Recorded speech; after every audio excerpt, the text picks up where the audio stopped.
Pemirsa, kembali lagi bersama kami di Metro Siang. Pemirsa, buat Anda yang sudah mendapatkan tiket nonton Coldplay atau bahkan belum mendapatkan tiket nonton Coldplay, ada baiknya Anda menyimak informasi-informasi yang akan disampaikan oleh Livia Ramadanti berikut ini dalam segmen Fact Check. Livia, silakan.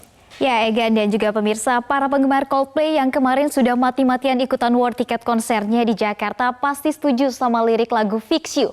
When you try your best but you don't succeed. Nah, sudah berusaha sebaik mungkin tetap saja gagal dapat tiketnya. Tapi pemirsa, ini jangan karena gagal lalu Anda membeli tiket konser Coldplay dari situs non-official, terlebih membelinya dari media sosial. Karena tingginya minat masyarakat untuk menonton konser band asal Inggris ini membuat banyak oknum memanfaatkannya untuk menipu. Korban yang melapor sudah puluhan dan kerugiannya juga sudah mencapai ratusan juta rupiah.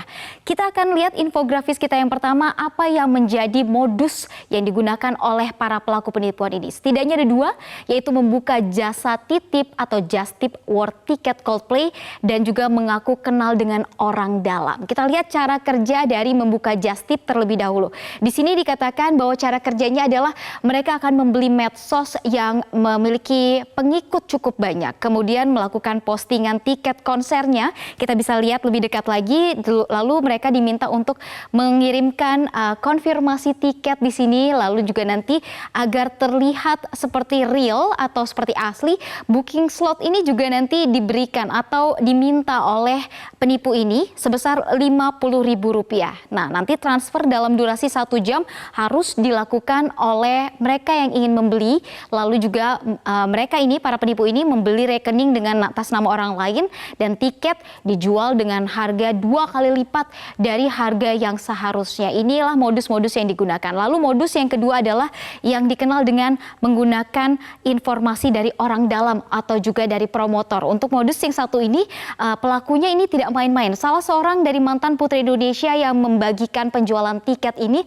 sudah mengakui dan juga sudah memberikan klarifikasi bahwa ia hanya menolong saja untuk menjual tiket karena ia mengaku kenal orang dalam atau orang dari promotornya. Nah, sejak penjualan tiket dibuka pada 17 hingga 19 Mei lalu, memang sudah banyak laporan terkait dengan penipuan penjualan tiket konser Coldplay. Jumlahnya mencapai 65 orang pelapor. Kita lihat di infografis berikutnya, ini adalah korban yang melapor ada sekitar 65 orang. Kemudian juga polisi, baik itu dari Bareskrim Polri dan juga ada Polda Kepulauan Riau, kemudian ada di Polda Jateng dan juga Polda Metro Jaya. Ini sudah melakukan pemanggilan dari para korban dan juga polisi sudah memanggil vendor serta promotornya dengan hitungan total kerugian mencapai 227 juta rupiah, tidak main-main. Lalu pertanyaannya, apakah pelakunya sudah tertangkap? Nah, ternyata kepolisian sudah berhasil menangkap 2 orang pelaku yang diketahui merupakan pasangan suami istri kemarin di Bantul, Yogyakarta. Nah, mereka ini tidak menutup kemungkinan juga masih ada pelaku lainnya. Kita lihat inilah pelakunya berinisial ABF dan juga W yang sudah berhasil ditangkap oleh pihak kepolisian. Tapi kepolisian masih mencari lagi pelaku-pelaku lainnya yang mencoba melakukan penipuan dengan modus yang mirip-mirip ini. Nah, para pelaku ini pun dijerat dengan pasal berlapis, pasal 28 ayat 1 Jungto, pasal 45 ayat 1 UU ITE. Ancaman hukumannya tidak main-main, yaitu 20 tahun penjara dan juga dendanya ini maksimal 10 miliar rupiah. Jangan main-main ya. Nah, jika dibandingkan dengan Indonesia, memang di luar negeri ini para calo tiket tidak bisa bergerak bebas. Misalnya saja di Taiwan, calo di sana ini bisa kena hukuman 3 tahun penjara atau denda 10 hingga 50 kali lipat dari harga tiket. Dan yang melaporkan ini bisa mendapat cuan hingga 48 juta. Sementara kalau di Australia, jika menjual tiket lebih dari 10% di atas nominal tiket ini merupakan pelanggaran. Hukumannya bisa didenda $908 hingga $545.000 Australia, tergantung pada sifat pelanggarannya. Indonesia bisa saja mencontoh hal yang sudah dilakukan oleh Taiwan dan juga Australia agar tidak lagi ada calo-calo tiket seperti ini. Nah, gerakan adu mental sama calo pun mulai bergema. Di mana ada Wanda Ponika yang mengajak para penggemar Coldplay yang tidak mendapatkan tiket untuk tidak menyerah melawan calo. Dengan caranya apa? Tidak membeli tiket dari para calo yang menjual menjualnya dengan harga berkali-kali lipat. Ini postingannya yang diunggah oleh Wanda Ponika pada beberapa hari lalu. Ia mengajak untuk masyarakat Indonesia agar tidak kalah dengan calo, kuat-kuatan mental, menahan diri, karena jika membeli dari calo, ini sama saja kita memberikan juga kesempatan untuk mereka melakukan hal serupa di kemudian hari. Nah, meski belum fix nih, tapi masih ada harapan bahwa konser Coldplay bisa berlangsung 2 hari. Kita lihat pernyataan dari Menparekraf Sandiaga Uno berikut ini.